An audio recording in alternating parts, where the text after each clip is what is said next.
ini lengkap. Ronaldo mic bermasalah. Pastikan besok Ronaldo sudah tampil kok ya.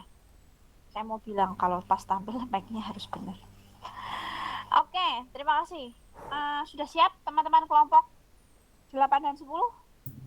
Bu, tapi saya tidak bisa on cam, Bu, Kenapa? karena WiFi kos. Tapi nanti saya coba-coba dulu deh, Bu. Ya, Karena paling tidak, biasanya terdisconnect sendiri kalau misalnya on cam. oke. Paling tidak dicoba saat kamu menyampaikan argumen ya. Oke, siap, Tapi Bu. kalau terpaksanya tidak bisa ya tidak masalah. Oke. Oke, Given silakan waktu saya berikan kepada Given.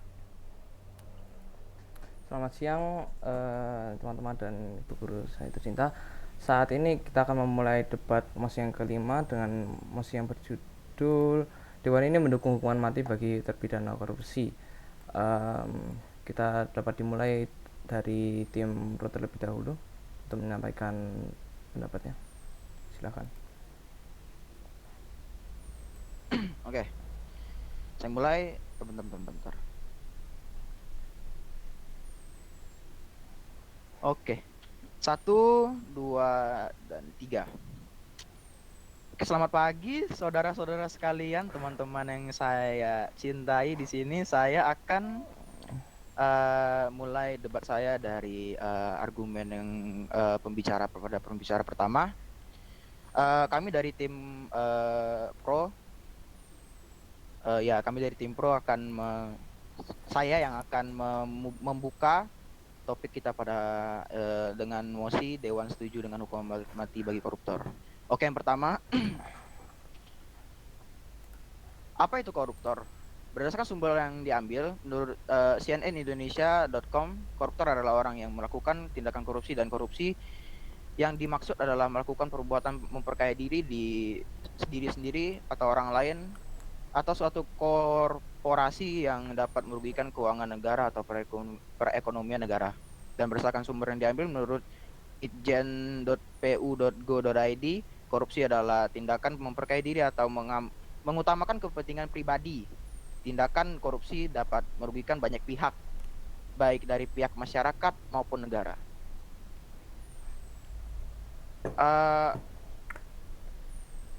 Kenapa tidak hukuman seumur hidup? Karena terkadang pun koruptor bisa bermain kotor walaupun di jeruji besi, dan seperti fakta yang bisa diambil, penanganan dan perhatian antara narapidana pada umumnya dan narapidana koruptor bisa terbilang beda. Kenapa? Dari yang dapat saya ambil, koruptor masih bisa bereaksi baik di luar atau bebas maupun di dalam jeruji besi. Nah, dengan hukuman seumur hidup terbilang tidak adil, karena dengan koruptor yang seharusnya di besi dengan ketentuan yang ada, malah hidupnya bisa terbilang tidak seperti di jeruji besi. Maka dari itu bisa menjadi korban manipulasi dari koruptor tersebut. Kenapa Dewan menyetujui adanya hukuman mati bagi koruptor? Karena dengan begitu koruptor akan berkurang dan pastinya akan berpikir kembali apakah ingin bertindak ceroboh dan dalam artian korupsi dengan adanya hukuman ini. Tujuan kami adalah memberikan efek jera kepada koruptor dan kasus korupsi berkurang. Dan konteks persetujuan dari hukuman mati kepada koruptor tertentu bisa menangani potensi bertambahnya koruptor, tetapi di sisi lain kita sebagai warga Indonesia tentunya juga berpegang teguh kepada HAM. Yang kedua, koruptor itu orang yang serakah, yang hanya memikirkan kepentingan pribadi, orang yang licik yang semua dilakukan dengan cara instan, terkadang dengan uang. Masalah yang muncul ketika hukuman mati ini tidak ada atau dihapus adalah efek jera yang bertambah, koruptor semakin meningkat. Adalah efek jera dan bertambahnya koruptor semakin meningkat karena bisa melakukan korupsi tanpa melihat konsekuensi yang tidak terlalu berat. Dan urgensinya, aturan hukuman mati terhadap koruptor ini membuat hukum ini di Indonesia guncang karena bertolak belakang dengan hukum HAM yang ada. Padahal niat dewan ini dalam memberikan hukuman tersebut seharusnya menanggulangi potensi bertambahnya koruptor. Kenapa ini buruk? Koruptor semakin bertambah karena hukuman mati bertolak belakang dengan HAM. Efek jera dan yang kedua, efek jera dari koruptor kurang setimpal karena hukuman yang diberikan cenderung lebih ringan karena setiap koruptor pasti memiliki cara liciknya tersendiri untuk memanipulasi hukum tersebut.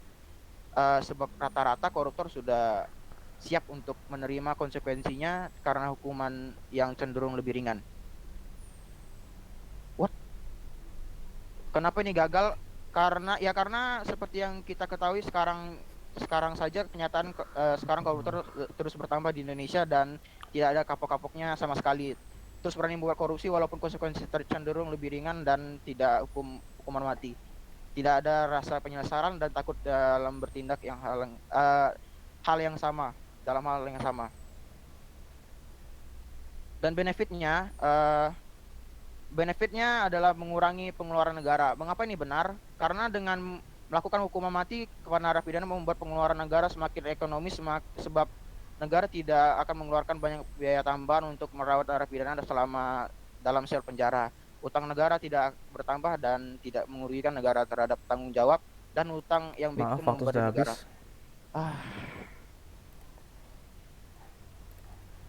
Ya, kita lanjutkan ke pembicara pertama, tim kontra. Silahkan. Oke. 3, 2, 1. Oke, pertama-tama mari kita menyamakan perspektif kita dulu. Mari kita melihat Mosi ini sebagai pemerintah di sebuah negara modern. Karena sebuah pemerintahlah yang berhak memutuskan hukuman yang tepat bagi terpidana korupsi. Di negara modern saat ini, banyak hal sudah berkembang pesat, mulai dari perkembangan teknologi, sumber daya manusia, bahkan perkembangan pola pikir juga terjadi. Gadget dan alat elektronik juga sudah berkembang sekarang. Semua itu berdasar pada perkembangan pemikiran manusia dari dulu hingga sekarang. Di mana manusia sekarang sudah bisa menggunakan pikirannya dengan baik untuk melaksanakan kegiatan sehari-hari. Sayangnya, walaupun kita tinggal di negara yang sudah sangat modern ini, ternyata kasus korupsi tetap banyak terjadi. Korupsi ini adalah perbuatan melawan hukum dengan maksud memperkaya diri sendiri ataupun orang lain, baik perorangan maupun korporasi, yang dapat merugikan perekonomian negara.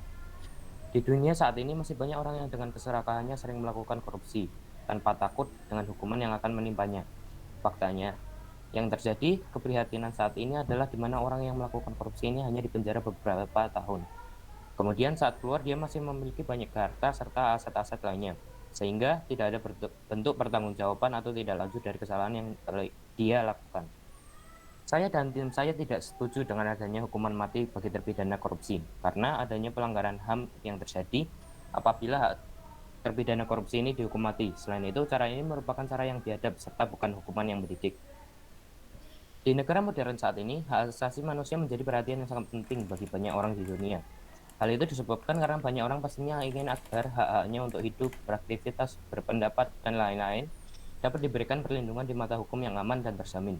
Maka dengan begitu, sangat penting sekali perlindungan hak asasi manusia ini bagi seluruh rakyat negara Indonesia. Tetapi justru dengan adanya hukuman mati bagi terpidana korupsi yang akan diwujudkan ini, maka dapat dilihat bahwa hukuman ini justru melanggar hak asasi manusia yang dilindungi, yaitu hak untuk hidup. Karena bagaimanapun juga pelaku tindak korupsi juga merupakan manusia yang dilindungi hak asasi manusianya. Sesuai dengan Undang-Undang Dasar Negara Kesatuan Republik Indonesia tahun 1945, pada pasal 28A yang berbunyi, setiap orang berhak untuk mempertahankan hidup dan kehidupannya. Seperti yang telah dikatakan tim pro, maka hukuman mati ini akan bertolak belakang dengan UUD tersebut. Dan di mana yang seperti kita tahu, peraturan itu tidak boleh bersifat kontradiksi antara satu dengan yang lainnya. Maka dapat disimpulkan bahwa hukuman ini tidak dapat diterapkan karena hukumannya yang akan diterapkan itu justru melanggar hak asasi manusia yang seharusnya dilindungi. Selain itu, dibandingkan dengan hukuman mati, sebenarnya ada beberapa alternatif cara lain untuk menghukum orang terpidana korupsi dengan lebih mendidik dan tidak biadab. Alternatif pertama adalah pengembalian uang sejumlah yang dikorupsi ditambah dengan kerja sosial. Dalam suatu kasus korupsi yang tidak terlalu berat, terpidana korupsi akan kami beri hukuman tambahan berupa ganti rugi terhadap dana yang telah dikorupsi dengan mengganti uang sejumlah dengan uang yang telah dikorupsi. Dan sebagai bentuk hukuman tambahan berupa hukuman sosial, maka kami juga akan membuat terpidana korupsi menjalani kerja sosial. Kami menggunakan kerja sosial ini dengan tujuan akan memberikan rasa jerah dan takut pada terpidana korupsi dan pada orang-orang lain. Hukuman sosial ini bisa menjadi hukuman yang sudah cukup berat bagi pelaku. karena hukuman ini dapat memberikan rasa malu bagi terpidana korupsi yang harus bekerja sosial dan dilihat banyak orang. Selain itu, hukuman ini akan membuat orang lain menjadi enggan dan takut untuk melakukan korupsi, karena dirinya tidak ingin merasa malu. Lamanya terpidana korupsi menjalani hukuman sosial tergantung pada beratnya tindakan korupsi yang sudah ia lakukan. Kemudian alternatif kedua adalah penyitaan aset-aset yang dimiliki untuk membayar uang yang telah dikorupsi, ditambah dengan kerja sosial.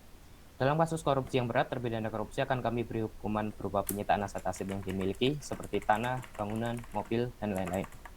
Semua asetnya itu akan disita dan menjadi milik negara untuk dijual. Selain itu, mereka juga masih akan diberi hukuman sosial tambahan berupa kerja sosial dengan beratnya tindakan korupsi yang telah ia lakukan. Harapannya dengan diadakannya hukuman tambahan ini, para terpidana korupsi dapat merasakan hidup sederhana dan tidak bergelimang harta. Tentunya, hukuman tambahan ini akan dilaksanakan setelah orang tersebut keluar dari penjara. Serta hukuman ini hanya akan dijatuhkan salah satunya saja sesuai dengan beratnya tindakan korupsi yang sudah ia lakukan. Harapannya dengan hukuman tambahan ini, orang tersebut tidak hanya jerah, tapi juga dapat berubah menjadi lebih. Sekian, terima kasih. Nah, untuk sesi selanjutnya kita akan masuk ke sesi kedua. Apakah kedua tim ingin menggunakan interupsi dalam bentuk raise hand atau open mic? Kalau saya mending open mic saja karena takutnya saya tidak melihat chat atau raise hand. Oke, open mic saja berarti. Open mic, oke. Saya lanjutkan, berarti sekarang kita lanjut ke pembicara 2 tim pro. Ya. 3, 2, 1. Ya, jadi yang saya dengarkan dari tadi adalah bahwa tim kontra mengatakan bahwa mereka setuju dengan apa yang Farel bilang, yaitu hukuman koruptor tidak untuk dihukum mati. Dan menurut saya itu benar. Kenapa? Karena hukuman mati bagi koruptor juga itu adalah tindakan yang biadab. Dan walaupun ini ada tercantum di UU, tetapi ini hanya wacana belaka. Karena hukuman mati ini tidak harus dilakukan. Dan hukuman bagi koruptor juga bisa selain hukuman mati, kita juga bisa gunakan hukumannya, yaitu dengan adanya apa yang dia ambil duitnya itu kita ambil balik. Dan juga banyak hukuman-hukuman yang bisa digunakan untuk koruptor ini. Terima kasih. Ya, kita lanjut ke pembicara 2 tim kontra. Waktu saya serahkan.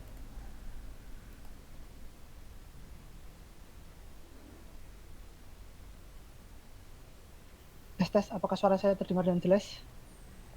Terdengar dan jelas. Oke. Saya akan mulai pidato saya dalam 3, 2, 1. Pada hari ini saya akan membawakan 3 poin penting dalam pidato saya. Pertama, poin klarifikasi terhadap sanggahan dari tim lawan. Lalu, poin yang kedua, saya akan memberikan sanggahan tentang argumen dari tim lawan. Dan saya akan menyampaikan 2 poin argumen. Oke, masuk ke poin klarifikasi saya yang pertama. Seperti yang sudah dibicarakan oleh pembicara kedua tim pro, mereka mengatakan koruptor tidak harus dihukum mati. Benar, tetapi mari kita meluruskan jalurnya perdebatan kali ini. Masih pada tim pro mengatakan bahwa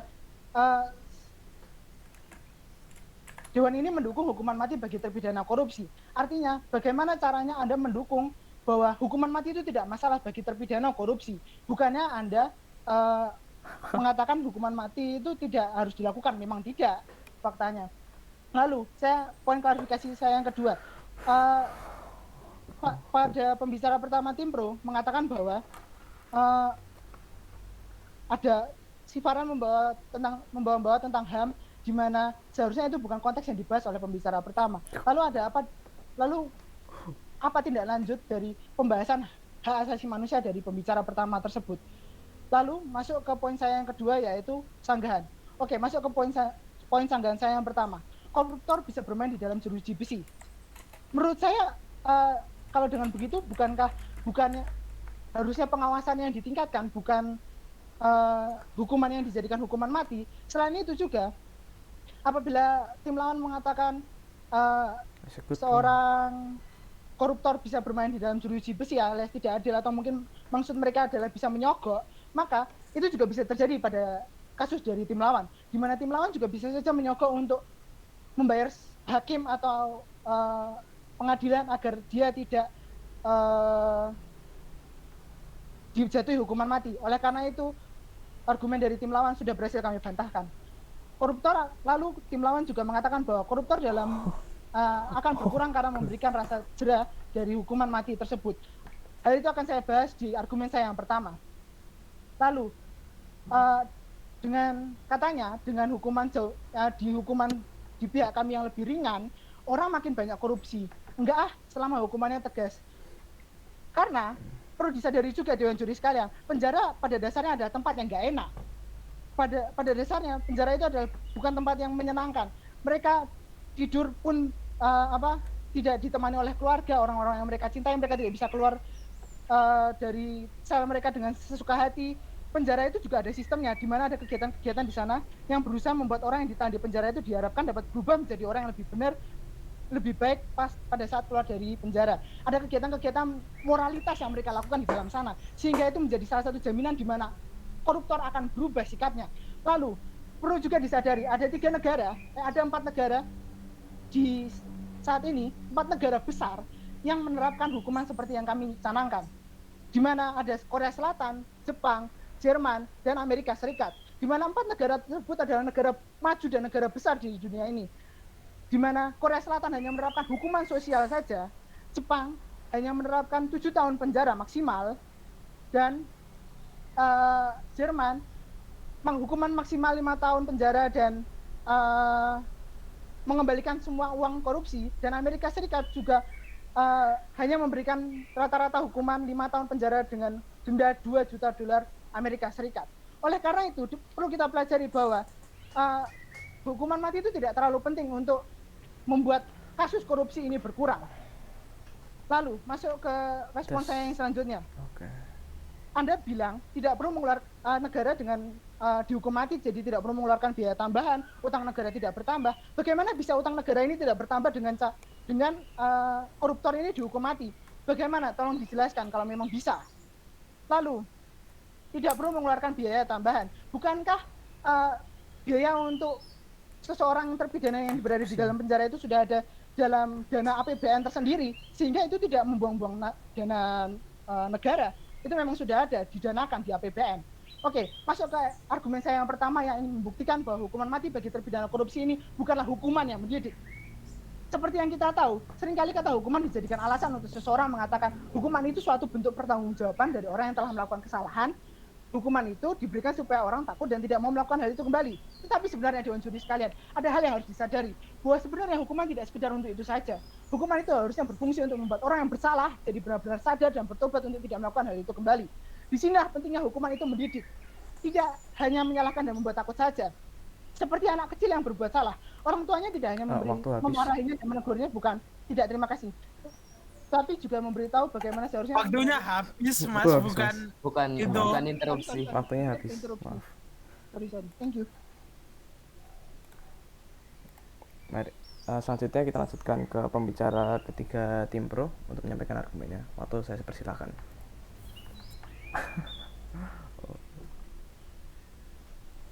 3, 2, 1. Sebelumnya terima kasih atas juri dan moderator atas waktu yang diberikan. Seperti yang sudah dibicarakan tadi, saya setuju dengan hukuman mati bagi para koruptor. Karena bagi kasus korupsi yang ada di Indonesia sangat tinggi, dengan hukuman mati tersebut koruptor akan menjadi sehingga kasus korupsi di Indonesia berkurang. Jadi dari data yang kami dapat, kerugian yang disebabkan oleh karena kasus korupsi di Indonesia sekitar 1.960 triliun hingga pada tahun 2012 dan terus bertambah. Angka yang sungguh besar. Hal tersebut juga menjadi alasan kami menerapkan hukuman mati kepada koruptor. Dengan hukuman yang berat tersebut pasti akan menekan angka korupsi di Indonesia, oleh karena para calon koruptor akan berpikir 2 kali untuk melakukan kasus korupsi. Karena jika mereka ketahuan korupsi, mereka akan kehilangan nyawanya sendiri. Jika kita membandingkan dengan negara lain, yaitu Cina dan Arab, negara tersebut sudah melakukan dan menerapkan hukuman mati bagi para pidana korupsi jauh sebelum dari kita. Dengan hukum tersebut sangat super efektif mengurangi kasus korupsi. Jika pihak pro mengatakan bahwa hukuman mati melanggar undang-undang, itu sudah dipastikan salah, karena hukuman mati terdapat pada UU 31 tahun 1999 yang sudah diatur di dalam UU tersebut. bahwa tindakan pidana korupsi sangat merugikan keuangan negara atau perekonomian ke negara dan menghambat pembangunan nasional, sehingga harus diberantas dalam rangka mewujudkan masyarakat adil dan makmur berdasarkan Pancasila dan Undang-Undang Dasar 1945. Hal tersebut menjadikan pidana hukuman mati bagi para koruptor menjadi bulat karena perwujudan dari masyarakat yang adil dan makmur. Serta hukuman mati juga adil bagi para koruptor dan masyarakat, karena pidana korupsi yang terjadi selama ini selain merugikan keuangan negara dan perekonomian negara, juga menghambat pertumbuhan dan kelangsungan pembangunan nasional dan menuntut efisiensi tinggi. Serta Undang-Undang Nomor 3 Tahun 1971 tentang pemberantasan tindak pidana korupsi sudah tidak sesuai lagi dengan perkembangan dan kebutuhan hukum dalam masyarakat sekarang. Karena itu perlu diganti dengan Undang-Undang Pemberantasan Tindak Pidana Korupsi yang baru, sehingga diharapkan lebih efektif dan mencegah dan memberantas tindak pidana korupsi. Sehingga kami meyakini bahwa hukuman mati bagi para koruptor adalah tindakan yang pidana yang paling efektif dan memberantas dan mencegah korupsi di Indonesia. Pembicara pro mengatakan bahwa tindak pidana korupsi mati, hukuman mati bagi para koruptor melanggar hukum HAM. Hal tersebut kami sadari bahwa hukuman mati melanggar HAM adalah benar adanya. Akan tetapi, berdasarkan uraian pasal 10 KUHP tersebut dapat diketahui bahwa lembaga pidana mati merupakan salah satu hukuman yang masih jelas keberadaannya sebagai bagian dari hukum pidana yang dijatuhkan.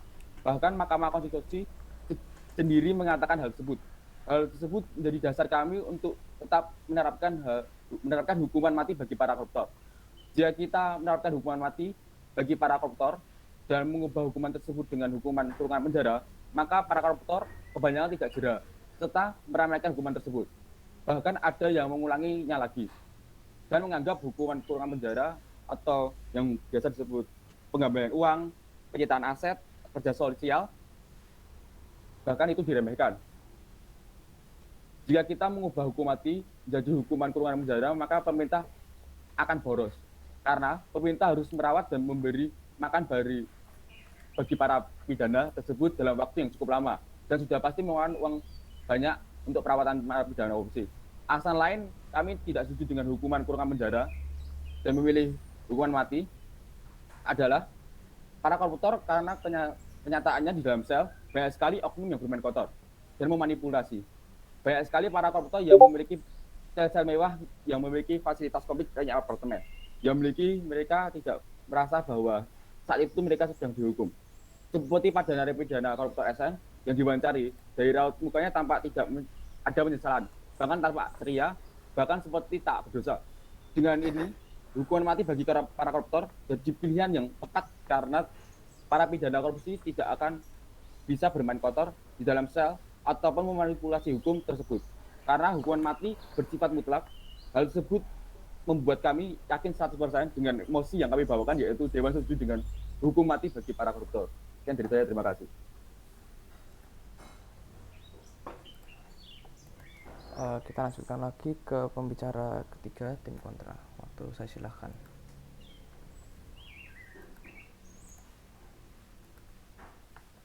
Oke. 3, 2, 1. Oke, pertama, yang perlu diingat itu sampai detik ini belum ada satupun kasus pidana korupsi yang dihukum mati. Karena telah ditulis di undang-undang, tepatnya Undang-Undang 1945 pasal 28A, setiap orang berhak untuk mempertahankan hidup dan kehidupannya. Lalu ada juga di UU Hak Asasi Manusia bab 2 pasal 3. Setiap orang dilahirkan bebas dengan harkat dan martabat manusia yang sama dan sederajat. Yang kedua, setiap orang berhak atas pengakuan, jaminan, perlindungan hukum yang adil, serta dapat kepastian hukum dan perlakuan yang sama di depan hukum. Ketiga, setiap orang berhak atas perlindungan hak asasi manusia dan kebebasan dasar manusia tanpa diskriminasi. Kalau Anda bilang, hukuman tambahan yang kita kasih itu bisa disepelekan, tidak. Karena tim saya ini mengajukan untuk kita aset, barang-barang maupun properti yang dia punya, si kasus koruptor itu. Dengan itu, dana APBN yang digunakan untuk fasilitas penjara itu tidak akan rugi. Dan untuk meminimalisir adanya tindak korupsi lagi, itu sebenarnya hal sederhana untuk mengurangi korupsi. Pertama, semua penganggaran negara sampai level yang paling rendah itu dibuka semua kepada publik. Oke? Sehingga publik ikut mengawasi secara langsung. Yang kedua, transaksi tunai dibatasi. Sehingga pertanggungjawaban itu mudah dilacak. Yang ketiga, soal perizinan. Itu harus jelas. Pembiayaan dan waktunya, termasuk budaya di kalangan penjabat itu. Pembatasan penggunaan anggaran publik itu untuk kepentingan pribadi. Lalu, bila memang seseorang itu saat diadili tidak terlihat menyesal, atau mungkin dia sudah melakukan korupsi yang sangat besar, 100 triliun misalnya, dan negara takut bila dia akan mengulangi tindakan korupsinya, maka bisa diputuskan untuk hukuman penjara seumur hidup. Dari solusi itu, maka tidak ada kesempatan bagi dirinya untuk kembali korupsi. Selain itu, jalan ini juga tidak melanggar HAM untuk hidup. Oke, jawab. Sehingga lagi-lagi argumen kami dapat membuktikan bahwa hukuman mati tidak perlu. Oke, hukuman mati tidak perlu diterapkan bagi terpidana korupsi karena tidak akan menyelesaikan apapun. Jika dia dihukum mati, apa penyelesaian selanjutnya? Itu yang saya tanyakan kepada kelompok Anda. Terima kasih. Ya, dengan begitu kita akhiri sesi kedua debat ini. Kita akan lanjut ke sesi ketiga dan akan dimulai oleh penyimpul pertama tim kontra. Waktu saya persilahkan, waktu Anda 3 menit. Oke, apakah suara saya terdengar dengan jelas? Terdengar dengan jelas. Oke. Saya akan memulai pidato saya dalam 3, 2, 1. Baik. Mari kita rangkum terlebih dahulu alur perdebatan kali ini. Dari tim pro yang mendukung mosi ini, dari awal sampai akhir mengatakan hal yang selalu sama. Tim lawan dari pembicara pertama sampai pembicara ketiga tidak memberikan argumen-argumen baru yang memperkuat atau bukti-bukti tambahan. Hanya mengulang-ulang hal yang sama. Mereka mengulang bahwa koruptor itu bisa bermain di dalam jeruji besi. Koruptor itu tidak akan berkurang karena hukumannya itu sepele atau diturunkan derajat hukumannya menjadi yang tidak terlalu menakutkan, atau orang jadi justru malah orang makin banyak korupsi karena hukumannya tidak ketat, tidak tegas. Lalu juga mereka mengatakan bahwa lagi-lagi negara tidak memerlukan biaya tambahan yang begitu banyak. Lalu tim lawan juga mengatakan utang negara akan bertambah. Dan mereka juga mengatakan bahwa hukuman mati itu efektif. Tapi dari semua argumen yang mereka bawakan itu semuanya sudah berhasil kami bantah. Seperti kami memberikan 2 argumen pada debat kali ini. Kami membawakan argumen tentang adanya pelanggaran HAM dari apabila kita melaksanakan praktik dari hukuman pidana korupsi ini dengan cara hukuman mati. Lalu ada beberapa alternatif lain yang kami tambahkan. Tapi mungkin tim lawan mengatakan bahwa itu tidak akan dilakukan secara tegas. Tapi faktanya yang perlu disadari Dewan Juri sekalian, bahwa yang membuat seseorang jera itu tuh bukanlah berat atau tidaknya sebuah hukuman, tetapi apakah hukuman itu dijadikan tegas atau tidak. Hukuman tetaplah hukuman, di mana hukuman itu membuat orang jera, tetapi harus ada sisi mendidik di hukuman tersebut, di mana seharusnya hukuman itu jangan bertolak belakang dengan ajaran yang harusnya ditetapkan. Kita memiliki undang-undang tentang hak asasi manusia. Lalu, mengapa tim lawan membenarkan apabila ada hukuman yang melanggar HAM juga? Bukankah itu sama saja dengan kita mengatakan jangan membunuh, tapi kita membunuh? Kalau kayak gitu kan jadi nggak ada sisi mendidik dari peraturan yang ada. Lalu kami juga sudah memberikan keyakinan tambahan di mana ada 4 negara besar di dunia yang menerapkan sistem yang kami terapkan, di mana mereka pun berhasil menjadi negara yang besar. Bukankah itu menjadi suatu bukti keyakinan bahwa argumen kami ini bisa untuk dimenangkan. Dengan begitu kami bangga sebagai tim oposisi. Kita lanjutkan sesi ketiga dengan penyimpul dari tim pro. Waktu saya serahkan. Ya, Terima kasih. Mungkin yang saya simpulkan tidak ada ya, karena ya kami sudah tahu kekurangan kami, dan yang pasti kami tetap berada di posisi tim pro, karena walaupun ya bertolak belakang dengan HAM, tentunya menurut kami itu tidak terlalu membuat turunnya angka koruptor ya. Ya maaf sih kalau misalkan agak psikopat atau gimana ya. Dan apakah akan ada perubahan jika cara-cara yang dijelaskan oleh tim kontra itu benar-benar bisa dilaksanakan dengan baik? Ya walaupun ada 4 negara yang dibilang seperti tadi itu terbukti emang itu, tapi saya tidak ada mendengar bukti bahwa apakah peringkat dari koruptor di tingkat internasional itu tinggi kalau misalkan dari bagian koruptor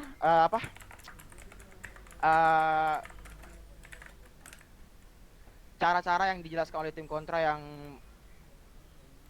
menjelaskan bahwa dengan seperti yang diterapkan oleh 4 negara yang dibilang oleh tim kontra. Nah, terus tadi tim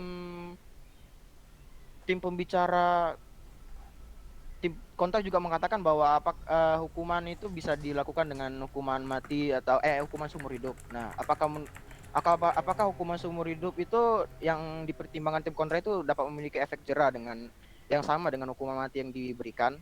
Nah, itu juga akan ini. Dan apakah tidak bertolak belakang dengan HAM karena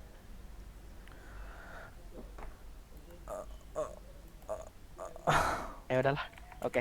Mungkin ya itu saja, tapi kami tetap kami tetap berada di tim pro, dan ya terima kasih. Ya, sekian dari debat mosi hari ini. Mohon maaf jika saya sebagai moderator ada melakukan kesalahan. Sekian, terima kasih. 321-nya mana, Farel? Nggak tahu aku. Ya, Kok tiba-tiba ganti tim? Kesimpulan Farel. Tiba-tiba ganti tim loh. Gitu ya. Aku udah di ulti sama Anthony, udah nggak bisa lagi. Aduh. Kok tiba-tiba ganti tim jadi pro, jadi kontra kamu? Tandanya kok pasrah gitu. Sudah suren. Udah